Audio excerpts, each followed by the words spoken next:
Sadesazı kamer. Ateş.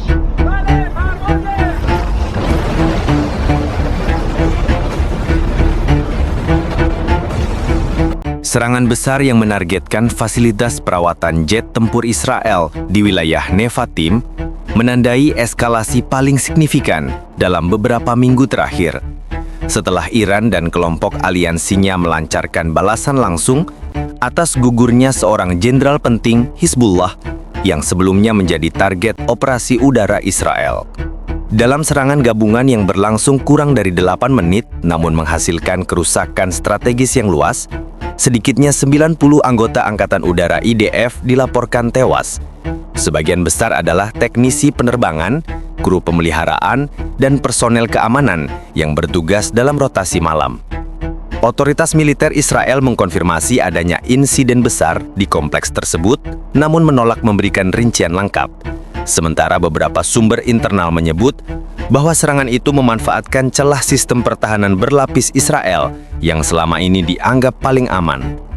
Fasilitas perawatan jet tempur itu bukan hanya lokasi rutin untuk servis pesawat, tetapi juga pusat teknis untuk beberapa proyek modernisasi F-35 dan F-15 Israel, sehingga kerusakan yang ditimbulkan diperkirakan berdampak langsung pada kesiapan udara Israel dalam jangka pendek.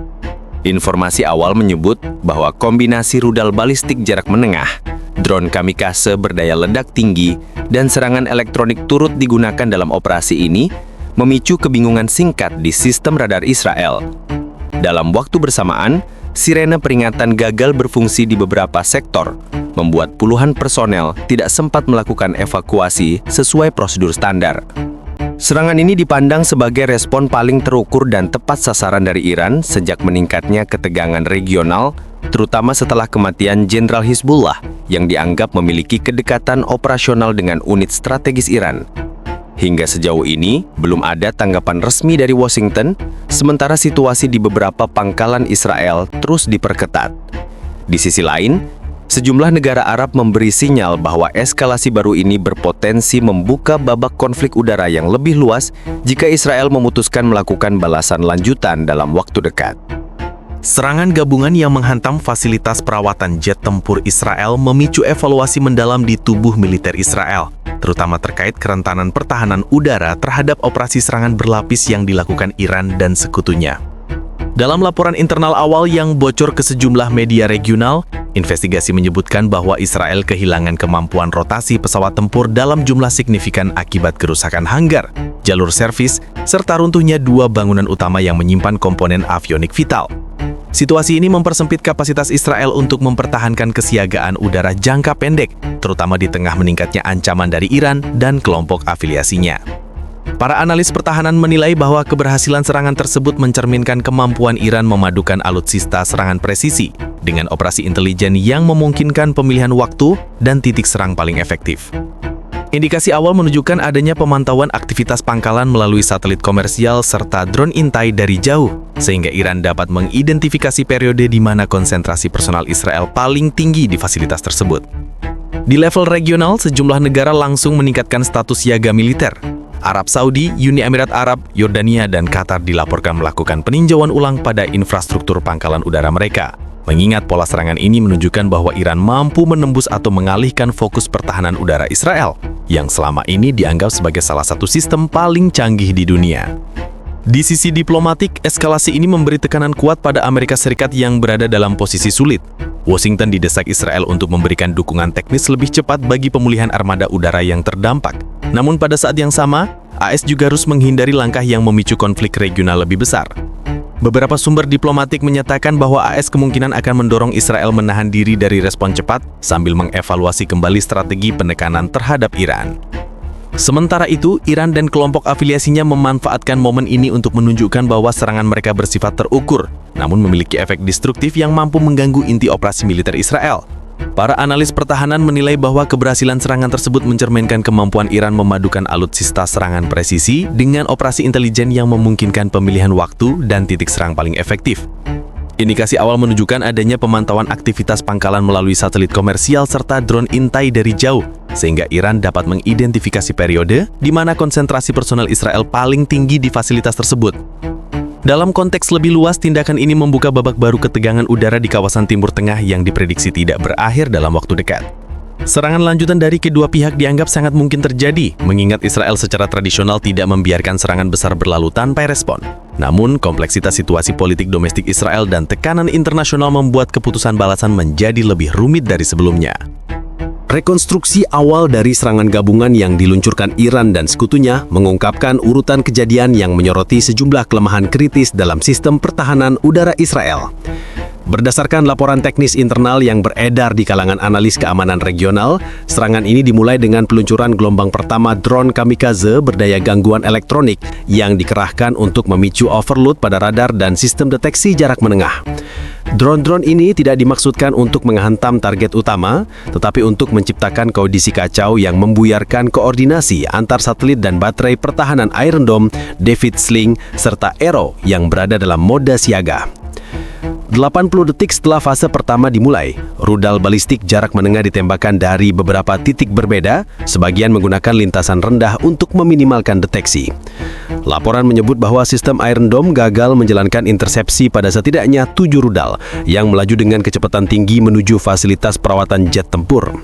Dalam fase yang hampir bersamaan, unit-unit serangan elektronik Iran dilaporkan berhasil menembus salah satu kanal komunikasi yang menghubungkan pusat komando udara dengan pos pemantau lapangan, menyebabkan keterlambatan instruksi intersepsi selama puluhan detik, waktu yang cukup untuk membuat perbedaan besar.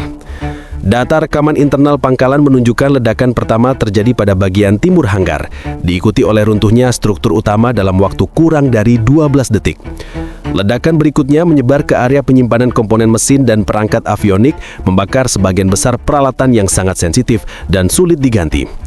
Sensor panas yang dipasang di zona teknis juga menangkap peningkatan suhu mendadak yang mengindikasikan pecahnya beberapa tangki bahan bakar cadangan yang memperburuk kebakaran dan memperluas lingkar kehancuran ke area yang seharusnya berada di luar radius dampak. Kegagalan sistem sirene menjadi salah satu aspek yang paling disoroti. Sumber internal menyatakan bahwa sebagian peralatan peringatan tidak aktif akibat pemadaman singkat yang dipicu oleh fase awal serangan elektronik. Akibatnya, puluhan teknisi dan personil pengamanan tidak sempat dievakuasi sebelum gelombang kedua rudal menghantam, yang kemudian menjadi penyebab utama tingginya jumlah korban dalam insiden ini. Dalam laporan investigasi sementara, militer Israel menyoroti 3 faktor utama penyebab kerentanan: ketergantungan besar pada sistem pertahanan terpusat, kurangnya proteksi redundan di fasilitas-fasilitas kelas tinggi, dan kegagalan prediksi intelijen yang tidak menyangka bahwa Iran akan menargetkan lokasi non-operasional namun sangat strategis. Pihak militer Israel juga mengakui bahwa tidak ada tanda-tanda serangan besar-besaran terdeteksi 24 jam sebelum kejadian, menunjukkan bahwa Iran kemungkinan menggunakan metode komunikasi yang sangat terjalin dan minim emisi untuk menghindari pantauan satelit dan intelijen sinyal Israel. Rekonstruksi ini memperjelas bahwa serangan tersebut bukan hanya bertujuan menghancurkan infrastruktur, tetapi juga mematahkan kepercayaan diri sistem pertahanan Israel yang selama ini dibanggakan sebagai salah satu yang terkuat dan paling modern di wilayah tersebut. Para analis menilai bahwa kesuksesan operasi Iran akan memiliki konsekuensi jangka panjang, terutama dalam memaksa Israel untuk mengubah konsep pertahanannya secara menyeluruh dan meninjau kembali efektivitas struktur komandonya yang selama ini dianggap paling solid di Timur Tengah. Beberapa jam setelah serangan gabungan yang melumpuhkan fasilitas perawatan jet tempur Israel, kondisi di dalam dan sekitar pangkalan Nevatim masih berada dalam status darurat penuh. Tim pemadam kebakaran militer dan unit penanganan bahan bakar berbahaya dikerahkan tanpa jeda sejak menit pertama setelah ledakan terakhir mereda. Berdasarkan laporan dari petugas internal, kebakaran di hanggar utama baru dapat dikendalikan hampir 5 jam setelah insiden, dengan beberapa titik api kecil masih muncul akibat sisa-sisa komponen elektronik dan amunisi terbatas yang tersimpan di ruang teknis. Evakuasi korban menjadi tantangan besar. Struktur bangunan yang ambruk dan serpihan logam bertebaran di seluruh perimeter membuat tim penyelamat harus menggunakan alat berat untuk mengangkat reruntuhan, sementara drone militer dikerahkan untuk memetakan area kerusakan dan mengidentifikasi sektor yang masih aman untuk dimasuki. Laporan awal menyebutkan bahwa sebagian besar dari 90 personil yang tewas ditemukan di 2 area: ruang pemeliharaan pesawat yang sedang menjalani servis rutin dan ruang pusat kontrol teknis yang terkena ledakan ledakan kedua. Kondisi mayat yang terbakar dan terperangkap di bawah puing-puing membuat proses identifikasi berjalan lambat. Selain korban tewas, puluhan lainnya mengalami luka berat akibat pecahan logam, ledakan sekunder dari tabung bahan bakar, serta paparan asap tebal. Rumah sakit militer terdekat melaporkan kapasitas ruang emergensi mencapai batas maksimal dalam 2 jam pertama pasca serangan, memaksa sebagian pasien dialihkan ke fasilitas medis sipil di wilayah BR Seva. Beberapa sumber menyebutkan bahwa kurangnya kesiapan menghadapi serangan sebesar ini memperparah proses penanganan korban. Di sisi infrastruktur, kerusakan yang terjadi bukan hanya bersifat fisik, tetapi juga operasional. Sistem kelistrikan pangkalan lumpuh total dan harus dialihkan menggunakan generator cadangan. Sistem komunikasi internal sempat tidak berfungsi selama hampir 1 jam, membuat koordinasi antar unit penyelamat berjalan manual melalui radio jarak pendek. Data operasional yang tersimpan di server pangkalan juga mengalami kerusakan akibat getaran hebat, memaksa tim IT militer melakukan pemulihan data darurat. Militer Israel langsung menerapkan lockdown ketat di seluruh pangkalan dan radius 10 km sekitarnya. Semua kendaraan sipil dilarang melintas, sementara pasukan tambahan dikerahkan untuk mengamankan kemungkinan serangan lanjutan. Aktivitas penerbangan tempur dipindahkan sementara ke 2 pangkalan udara lain yang jaraknya cukup jauh. Namun sejumlah analis menilai pemindahan ini menurunkan efisiensi rotasi udara Israel dalam beberapa hari ke depan. Secara paralel, tim investigasi teknis dan intelijen mulai melakukan peninjauan lapangan untuk mengumpulkan serpihan rudal, jejak elektronik, dan data sistem yang sempat terekam sebelum jaringan pertahanan mengalami gangguan. Sementara itu, pejabat militer hanya memberi pernyataan singkat kepada publik, menekankan bahwa situasi berada dalam penanganan penuh, tanpa memberikan penjelasan detail tentang tingkat kerusakan sebenarnya.